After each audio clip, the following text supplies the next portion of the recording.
Be blessed by the divine.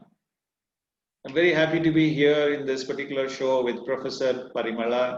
Thank you, madam, for being on the show. Please introduce yourself before you shoot your questions onto me. வாழ்க வளமுடன். Be blessed by the divine. Good evening to one and all present here. I am Parimala, professor from Chennai. Basically, MA MPhil in Yoga for Human Excellence. Now doing my PhD, about to conclude the final year. I am very happy to be blessed this show to have some interaction with Professor Krishaya. Thank you. Dear friends, our needs, human needs, are we can classify broadly into two types. One is external, another is internal. External are all materialistic. We know that, even though it is our, for our basic needs like hunger or food, cloth or shelter, everything, it's in a form of material only. Materialistic needs, we never get satisfied at all. Another need is internal, purely internal. For that, we don't need any material at all. Just we have to sit quietly and go internally, travel ourselves, make ourselves to travel internally, where we will land up at one place, which is a treasure full of valuable things, which will satisfy, which will cover all our needs. Yes, you're all correct. That is our genetic center, which is the treasure for all the human beings, which holds all the valuable things which can supply to us continuously. It's a surplus, as Swamiji has said. And as Vedatrians, we all know about genetic center. I do think that I was very clear about this topic, but when I come across or when I face few experiences, I feel as some doubt arises or question arises. For some questions, I get my answer within myself. I get the answer intuitively. Some questions, we really need an external support. Guru has given a great opportunity for me to have that support. A big hand from Professor Krish Ayya today to clear all my doubts. Hopefully, your doubts also. So let us welcome Professor Krish on behalf of all of us. Thankfully, Ayya Vazhga Valamudan, be blessed by the divine. Be blessed by the divine. Should I be nervous now that you are going to ask a lot of questions? Yeah. I should be nervous. Okay. To start with. Hopefully I will not be nervous. Go ahead, shoot your questions. Happy to answer if I know. To start with, please briefly enlighten us on genetic center, Ayya. What is genetic center? Every life form has life in it.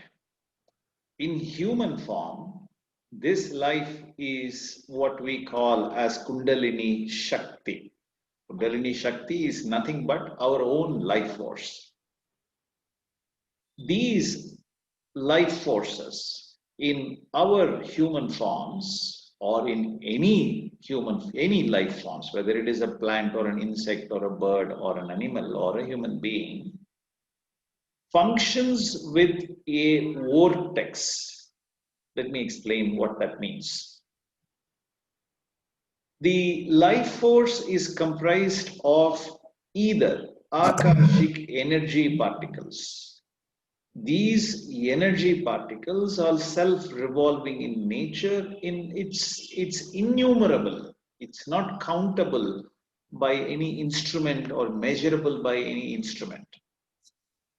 And these energy particles form microcosmic circuits in the body.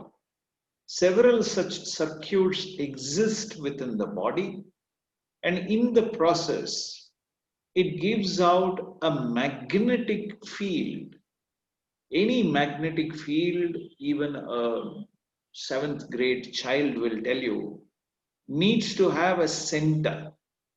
Such a center is the magnetic vortex, VORTEX, vortex.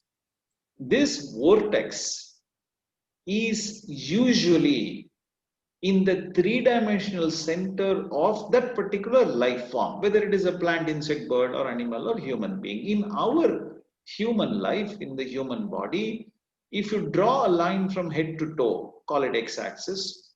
Draw a line from left to right, call it y-axis. Draw a line from back to front, call it z-axis. Where these three axes meet is where this life force center or the magnetic vortex or the Kundalini Shakti's Mooladhara is centered around. Now, this is a powerful vortex, like you know, in any water body, as it moves, it starts to spin, it sucks everything inside it. It's like a whirlpool. A vortex is like that. The magnetic center draws all the other behaviors and actions and different reactions that are there in the body as magnetic wave and stores it in the center. And such a center contains the entire genetic imprint as wave imprint, like a microchip. Is like the CPU, the central processing unit of a computer. And there is a magnetic nerve center. It's not a physical nerve center, but it is a magnetic center which works like a vortex of any kind of whirling wave, which then brings all of the genetic imprints and stores it. And when the time is ripe, when the correct frequency matches, these magnetic imprints that are stored in the genetic center expand and show us as our karmic experiences. For instance, memory of who we are and memory of what experiences we have gone through in our lifetime. All of them appear as our memory because it is stored in the genetic center. So, in short, genetic center is our soul, is our magnetic core, is our life's center, is a treasure which contains all the imprints that we carry in our life, and it will continue to carry all the imprints of all actions, words, thoughts, and deeds from now till we die. And there is no death for this genetic center. Therefore, Atma, the magnetic soul, does not have death, it does not perish. I hope this short answer gives you a clarity on what is genetic center. Yeah, sure. Yeah, I got an outline from this, but a doubt arises. Atma, our soul, and the genetic center is the two different things or the same one? Atma, soul, or the genetic center, all are one and the same. The soul is nothing different from the genetic center. Okay, and it is this which is sometimes referred to as Atma. Atma is nothing else but a magnetic body. The same magnetism appearing in the entire universe is referred to as Parama Atma. Universal magnetism is Parama Atma. In a Jivan, in a life form, the same magnetism is called as Jiva Atma. Only the functional body is different. There it is functioning across the universe. Here it is functioning in a fractional body. That's all is the difference. But this forms the magnetic center. So a magnetic body cannot exist without a magnetic center. So it is not right to separate Atma from the genetic center. It has to be one and the same. One and the same. One question from this: if both are same, I come across at one place. Swamiji has differentiated living beings and non-living beings by 8 characters. In that, he started with physical body, life energy, biomagnetism, genetic center, brain, soul, sense organs, etc. By 8 things, human living beings can be differentiated from the non-living beings. So why repeatedly you have mentioned this genetic center at one place and another soul again?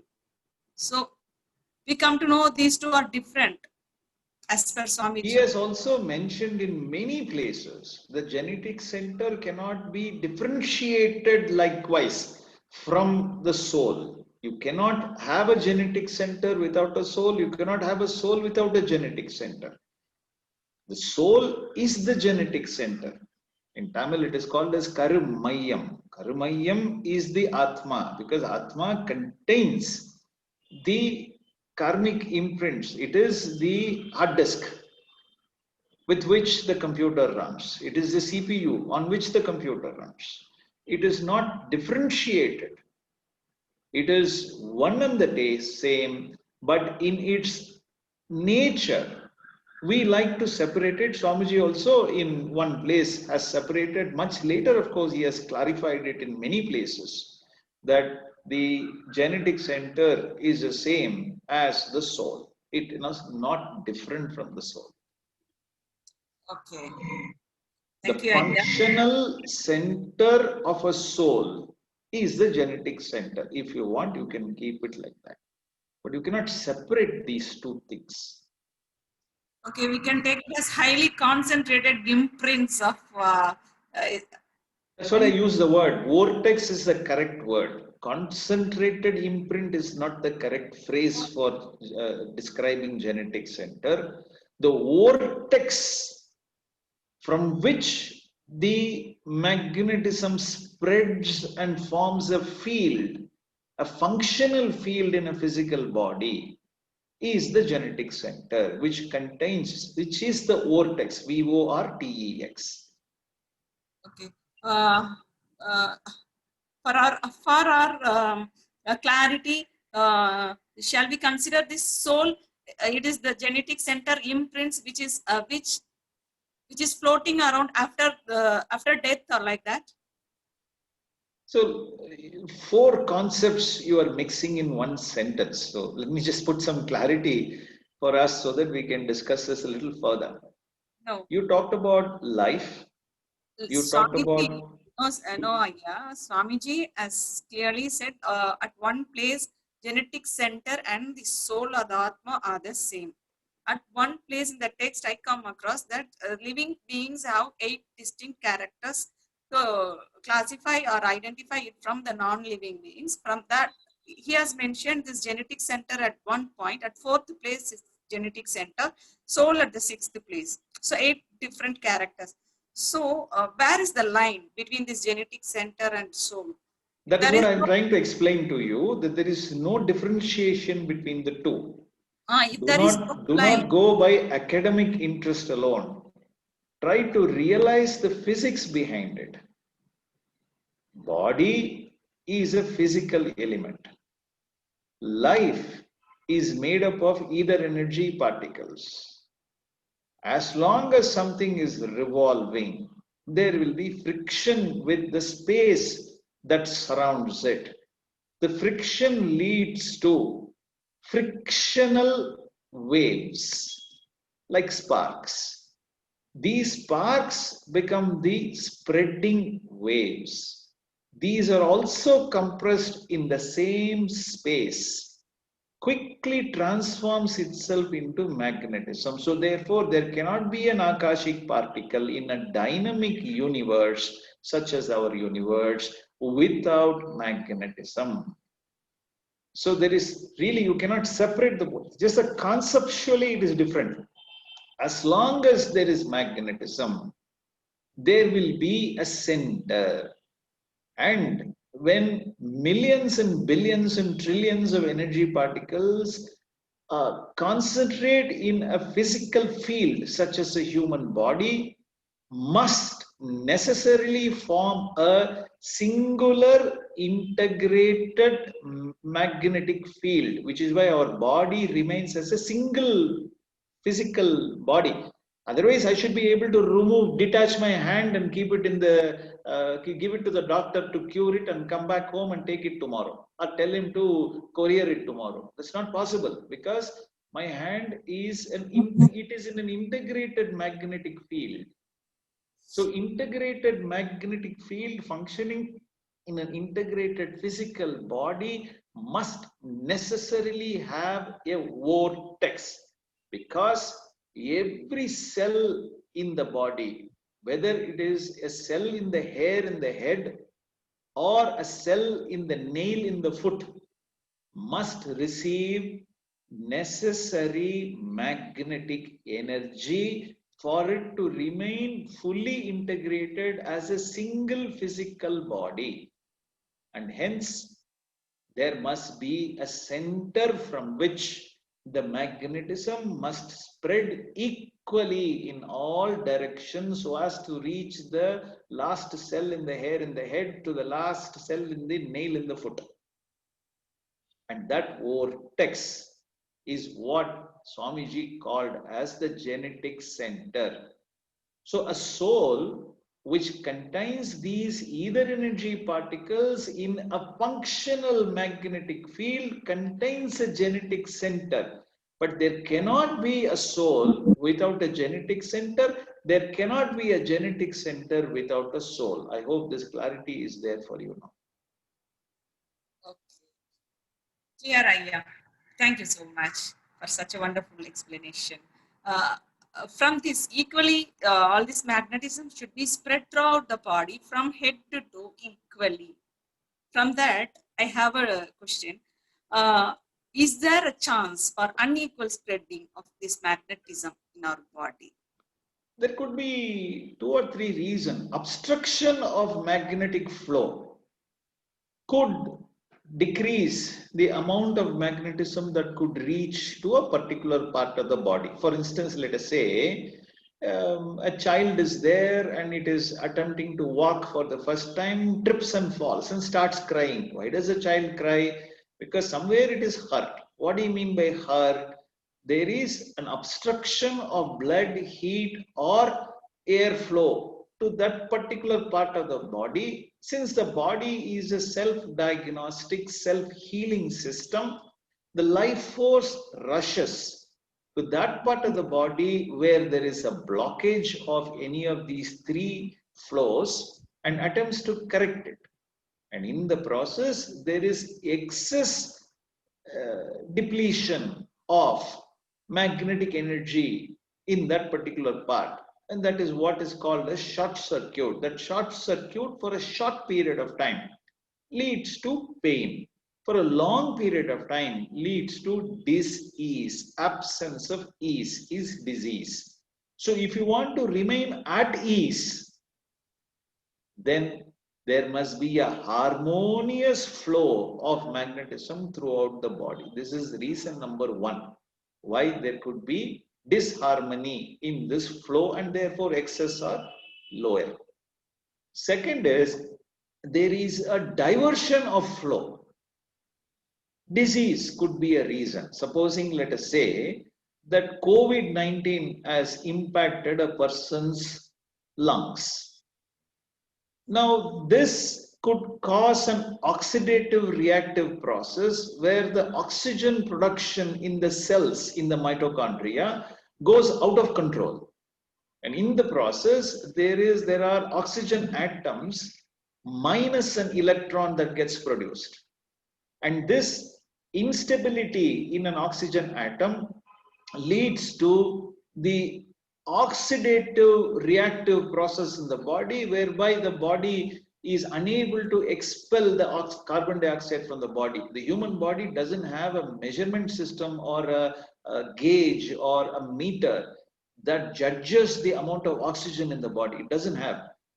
Nature has only created a carbon dioxide detector in the body, which is in the medulla oblongata and the lower part of the brain, just below the hypothalamus.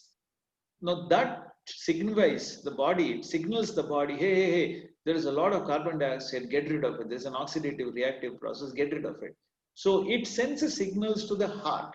The heart then starts to pump the blood from the various part of the body, carrying the oxygen, which again gets into lungs, becomes carbon dioxide to throw out of the body, and then the purified blood with oxygen should come to the heart. But now a lot more carbon dioxide rich blood is going all over the place, and that leads to the pump, the compressor called the heart, pumping the blood a little faster, increases palpitation, then it gives you breathing problems, breathlessness.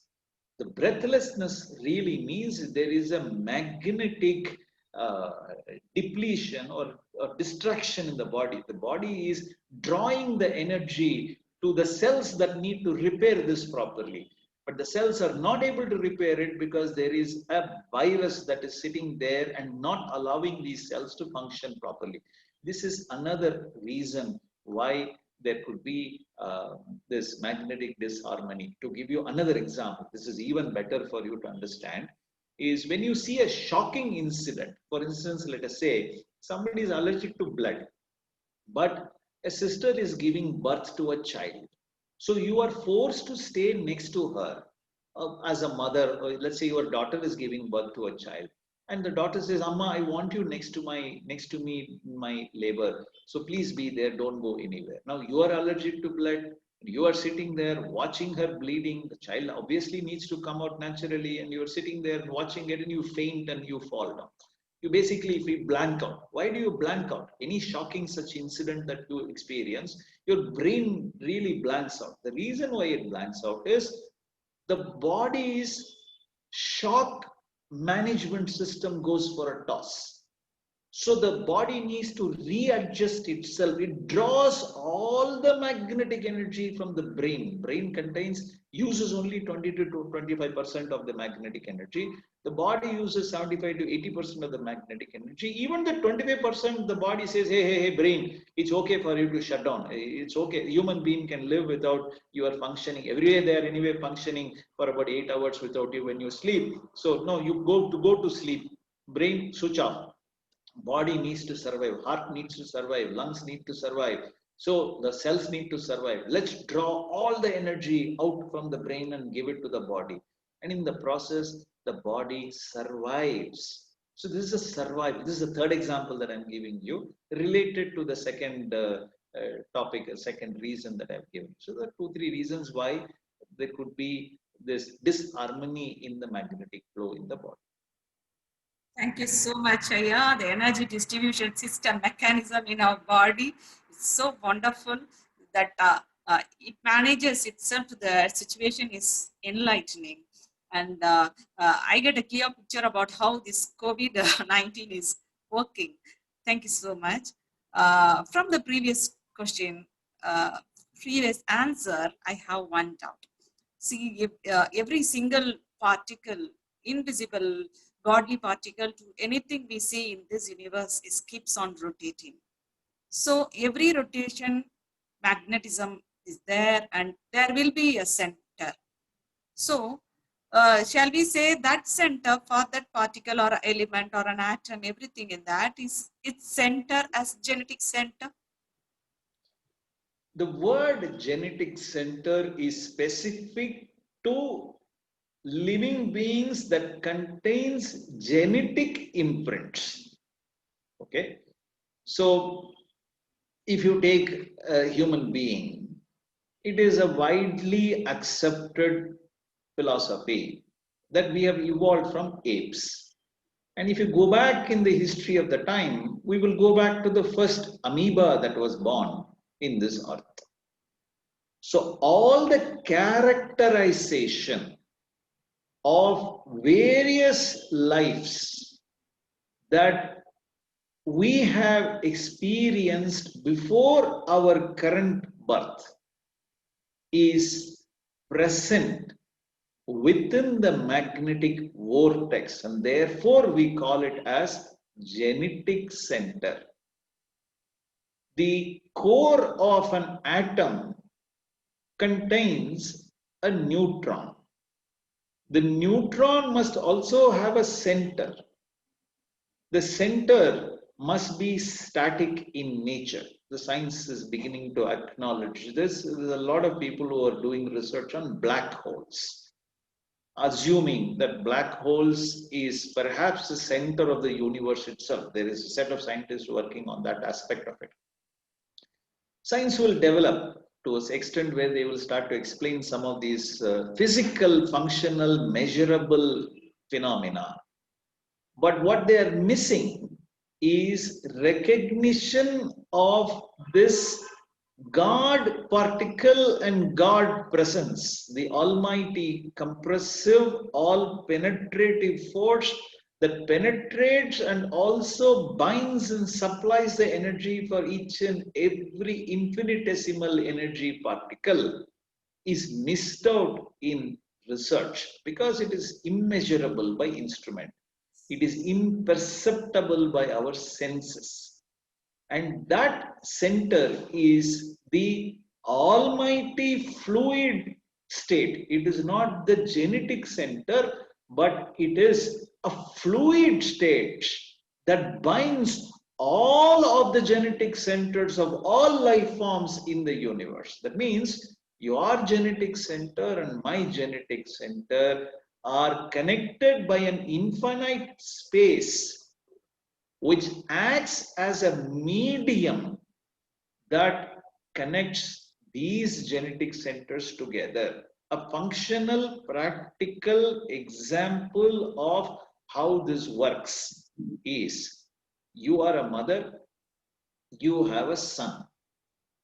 Son is, let us say, 100 miles away from you right now. But son thinks of you. Immediately, you feel like picking up the phone and calling your son and asking him, "Hey, Baba, how are you? Are you okay?" And the son says, "Amma, I was just thinking of you. How did you know?" How do you know? This is intuition. The tuition master is sitting inside. How does it work? There is no physical wire connection between your son and you, but still that so-called virtual umbilical cord is never cut between a mother and a child. As long as you are alive, as long as the child is alive, there is a constant communication. That communication is a wireless communication. And that wireless communication is possible only if there is a medium that connects you and the child, or you and your mother, or anyone else in this universe. And that medium is the all penetrative, dark, self compressive, omniscient, omnipotent, ever present, everlasting fluid. And that fluid is in the center of what you termed as that infinitesimal energy particle, which is self-revolving in nature. So please understand the difference between the two. Here it is a characterization center. That means all the magnetic imprints of our past, Sanchita karmic imprints, all the experiences that we have gone through in our life form from the time we got conceived in our mother's womb till this second, which is the prarabdha karma, and all the akamya karma, desire-based, will-based, futuristic, resultant karmic imprints are also stored as magnetic knot, K-N-O-T. And that is that vortex, the magnetic treasure, the treasure trove, the treasure chest that is there in the physical three-dimensional center of a functional magnetic field in a physical body such as the human body. I hope you are able to relate the two. Yes, I can relate, but still, one more thing I would like to ask Professor Krish. Uh, sometime back, you have mentioned about universal soul. I remember so. Universal soul, magnetic field. Everything apart from this earth, I don't think living beings are there. Only on this globe, living beings are there. No. We think. The universe is too huge. You don't even comprehend the size of the universe. In fact, if you go on tonight, if you go on top of your house and you look at the stars above in the sky, you are not even seeing the stars in Milky Way galaxy. Forget Andromeda, which is another galaxy by itself. We don't see any stars of Andromeda, I believe. We see only stars of Milky Way galaxy. Now imagine the number of galaxies that are there, number of stars that are there, and we don't know how many worlds that are there. If there is a conducive environment such as our Earth, certainly life forms will be available. But continue your question. As per our knowledge, maybe let's keep like that. Our knowledge is limited, na? Yeah, very limited, very limited, very limited edition, very limited edition. As per our knowledge, so living beings, assuming living beings only in this earth, but we have mentioned about the soul. We are talking that soul and genetic center are the same. At the same time, we are talking about the universal soul, only the planets. Again, their center is in static form, the godliness. This is genetic, that is static. How come the universal soul? And in one place, Swamiji has mentioned that we are connected by our genetic center throughout this universe, like waves in the sea. Please, could you please explain on this? Very simple explanation. Your question itself has the answer in it. The so-called universal being is understood in two dimensions or two categorizations by human beings. One categorization is what we see and sense, the universe itself. The universe is a dynamic state of functional field.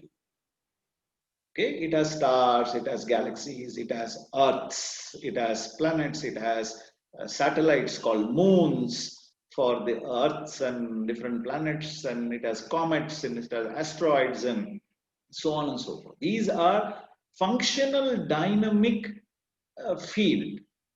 But where is this functional dynamic field existing? What is therefore binding this entire universe together in an integrated functional magnetic field? There must be an all-compressive, all-binding, all-penetrative, all-knowing surrounding pressure force, which keeps the integrity of the universe intact. The ever expanding, almighty, the mightiest of all forces must be dark and fluid in nature, not liquid, not solid, not air, but fluid in nature. It must function with an infinite gravity, immeasurable gravity, and therefore it is the mightiest of all forces, and therefore it is almighty force. So please meditate upon this aspect and come to your own conclusion. But now what happens is this infinite gravitational dark fluid state, because of its self-compressive nature, forms a fold. Fold is further compressed in all direction, forms a globular form, and due to the constant application of pressure on this fold in all direction, it starts to spin, and the spin itself is at an extraordinary speed. Now we have a second element in the universe, the universal almighty space, which is beyond the functional universe, which is penetrative, which is all compressive, which is now become a fractional, functional, dynamic, infinitesimal energy particle. And now here, characterization starts. So the characterization in that infinitesimal energy particle defines how old is that energy particle, how strong is that energy particle, how fast it is spinning, and what is the size of it. So these four characteristics are predetermined in that particular functional dynamic element, because these four characteristics, plenum, time, force, consciousness, is primordial in nature. It is the primary element, that is existence as characteristic in that almighty force, also present in a fractional manner in that fractional dynamic evolved energy particle. Now, depending upon the four different evolved characteristics, say volume, force, and time, and things like that, this energy particle could function at a faster speed or a slower speed. So, a faster spinning, lighter energy particle becomes the satellite of a slower spinning, heavier energy particle. So one becomes a proton, another becomes a neutron, and even slower becomes the electron, because as these energy particles are compressed by that compressive force, and they come together, but they don't merge, and they come together to form a cloud of a functional set of energy particles. Now we have created an atom. We have assumed how, or imagined, or we have hypothesized on how an atom gets created. Now this is a characterized form.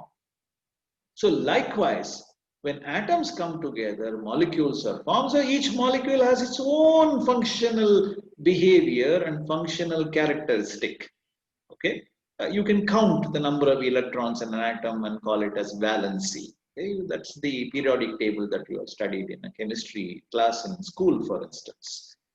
Then these molecules come together to form different Buddhas. Buddhas are what?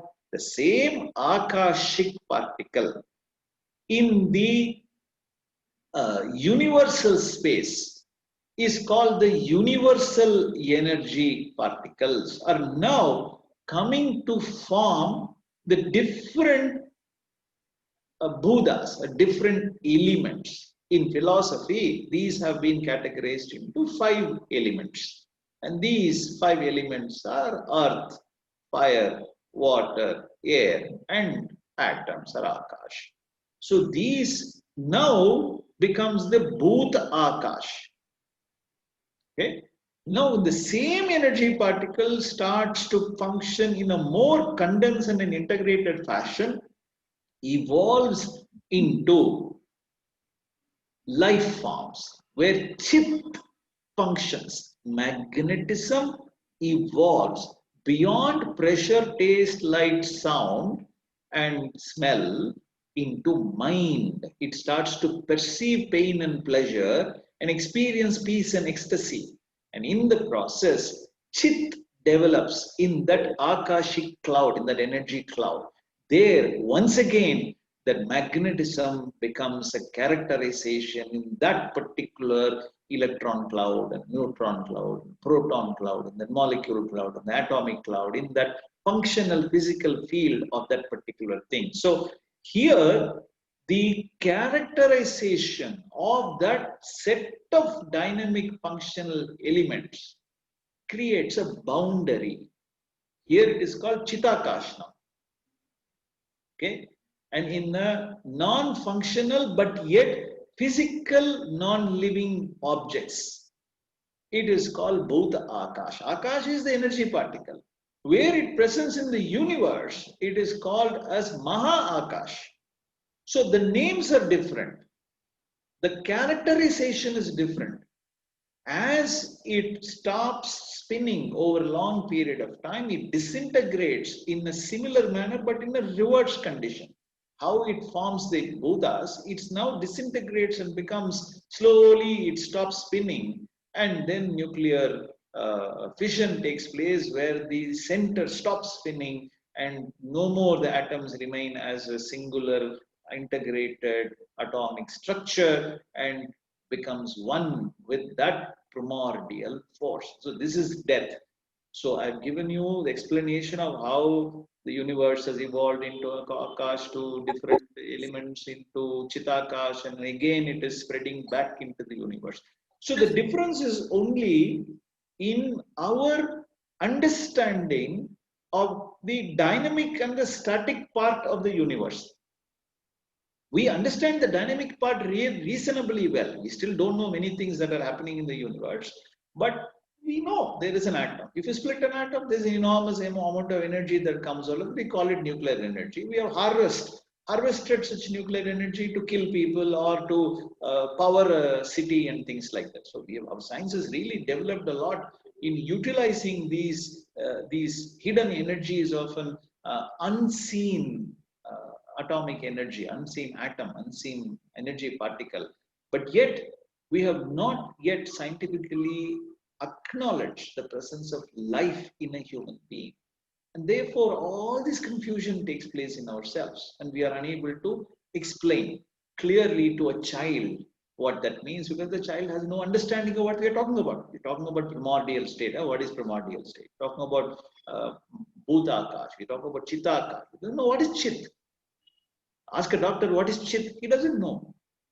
Where is the mind? Nobody knows. What is the nerve center of the mind? Functional center of the mind? Nobody understands that. Because the doctors and the scientists don't acknowledge the presence of magnetism, doesn't understand the presence or acknowledge the presence of life. Then how can we get them to explain some simple facts like this? It's not complicated. It is unexplained. Therefore, it appears like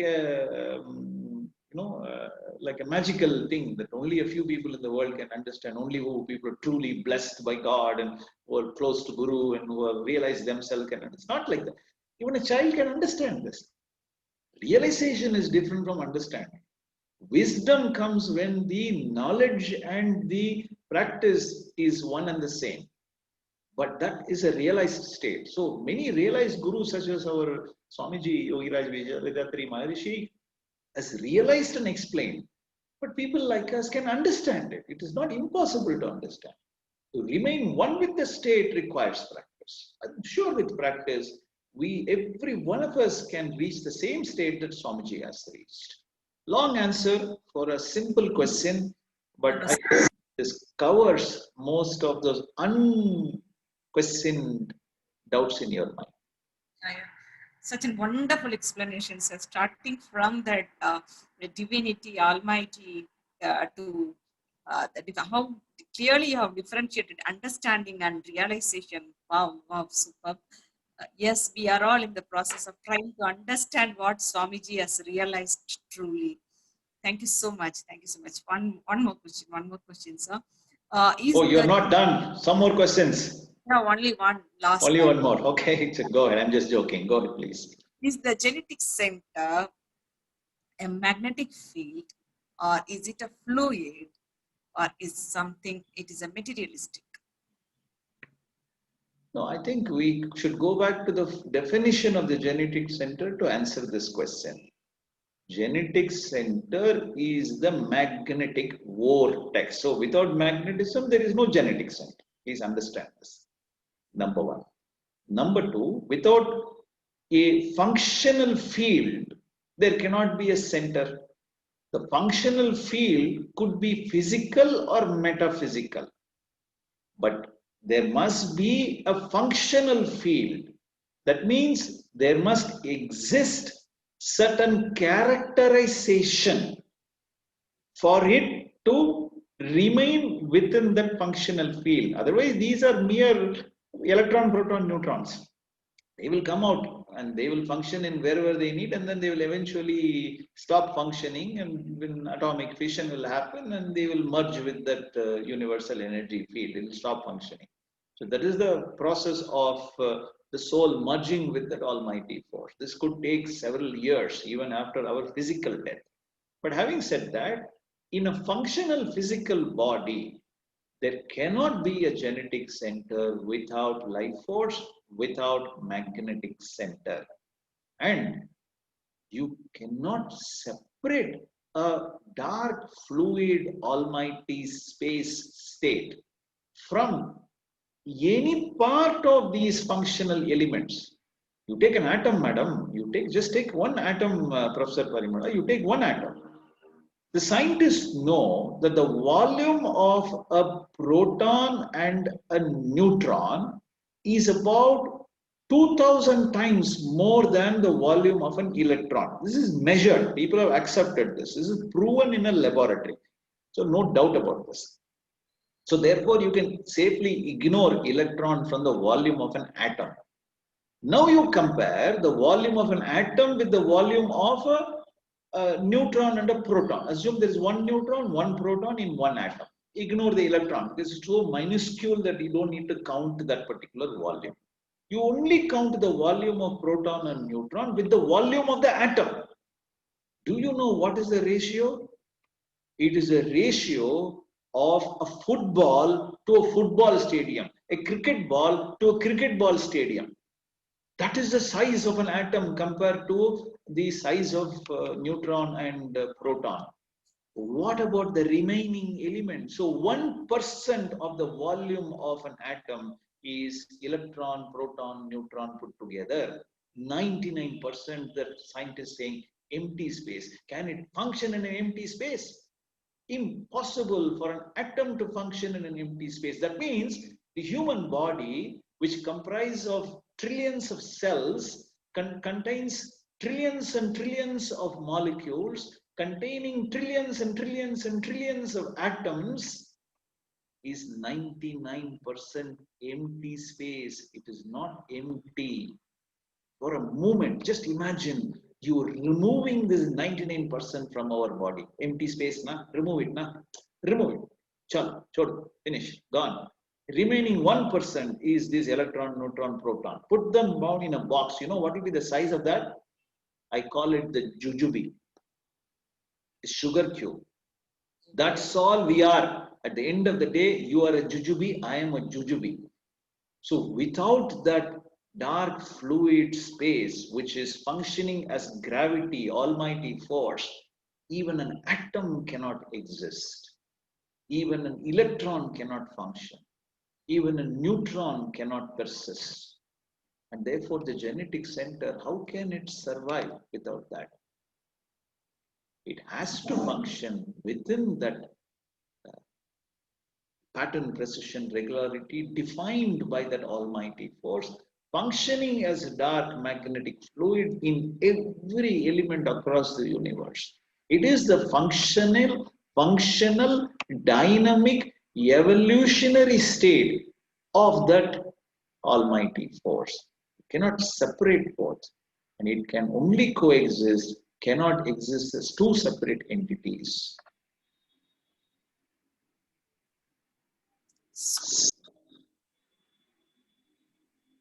I'm done with my answers. If you have any more questions. So, where is the sexual vital liquid or fluid lies? Which is The body is a miracle. The food that we eat over a period of 45 minutes to about 4 hours gets digested, and only a small portion of the food gets separated as juice. A large portion of our food comes out as waste, which is why we eat about 2 kilograms to 3 kilograms of food a day. And you add, say, 2 liters of water, you're actually consuming about 4 liters of food a day.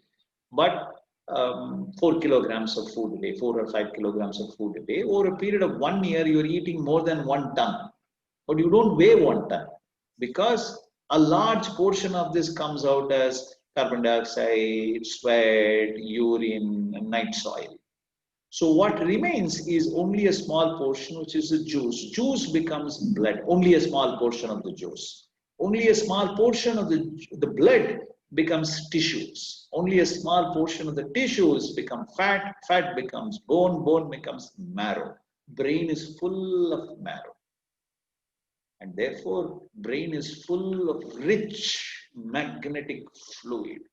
And this undergoes, according to our Siddhas and according to our Guru Yogiraj Vedatri Maharishi, in the marrow, not only in the brain, but throughout the body, it gets transformational state into a seventh dhatu called as the vital fluid. In the brain, a portion of the vital fluid is there in the cerebrospinal liquid or cerebrospinal fluid, CSF.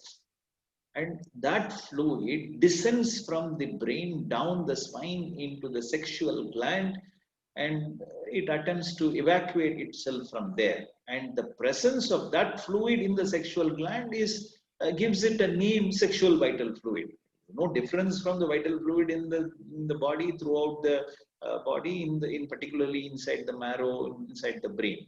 But the fluid is believed by our guru as the vehicle, the container which stores and protects and soaks and gives immunity for every either energy particle in the body.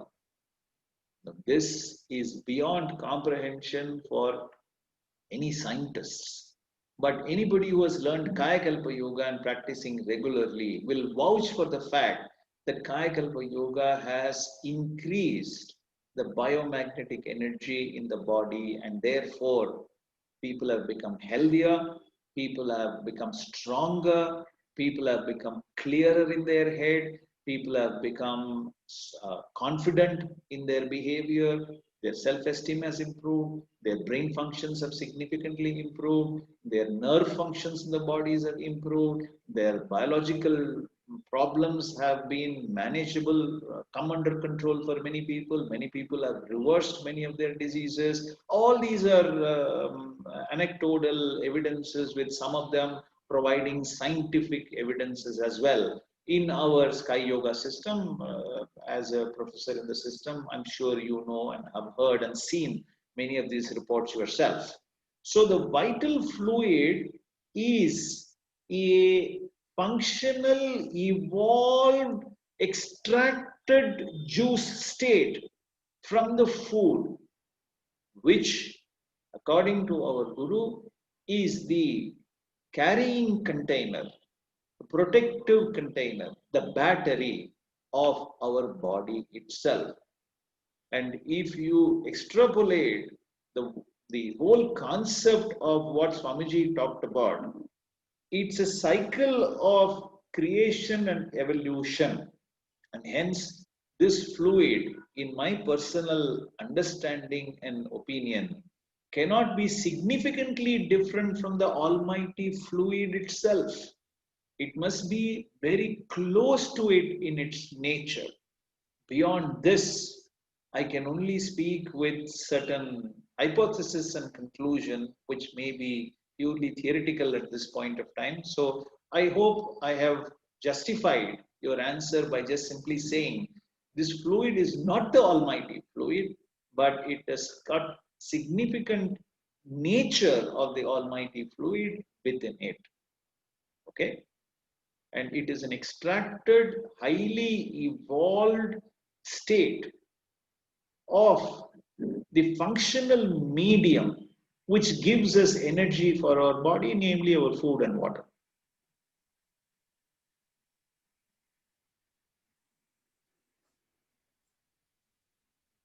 Next question, if you have it. Thank you, Ayya. Thank you so much. Like a child, the questions are so innocent. From the basic, I started because actually I want to get a clarification on all this, and clear. And like that, I thought everyone will be clarified from the basics. Such a wonderful, with patience, with such a clarity, beautiful explanation, very tirelessly, all the explanations were you have given, you have enlightened such a provoking session. Ayya, thank you so much. Thank you so much for your time, your patience. Thank you so much. I think we should call it a day. A wonderful experience. You have lifted me. You have extended your hand, just lifted me, and maybe to sit closer to you, to question all, given me the space to throw all the questions, answered me very patiently. Thank you so much. Let me call it a day. Dear friends, thank you so much for being with us for all the time. Ayya, thank you so much. Stay blessed. Valga Valamudan. Valga Valamudan. Thank you so much for being there. Thank you so much for the inspiration. Thank you so much for asking me all these questions and making me recollect some of those understandings that I have. And whatever I have given you is based on my little understanding. And I'm very sure with your inquisitiveness, with your curiosity, with your intelligence, with your knowledge and experience, you can discover a million times more than what I have understood. And perhaps one day you will explain this to your children and your grandchildren and make the whole world learn and realize and live by that fact that we are one and one and the same, and that one single God, one single almighty force is governing all of us. And therefore, we shall not hurt anyone in our body, mind, or soul, and we shall help those who are hurt and who are painful today. Thank you so much. Thank Professor you so much. Parindra, thank you for being I there. hope I made the time worthful. Thank you. Thank you. Valga Valamudan. Be blessed by the divine. வாழ்க வளமுடன்.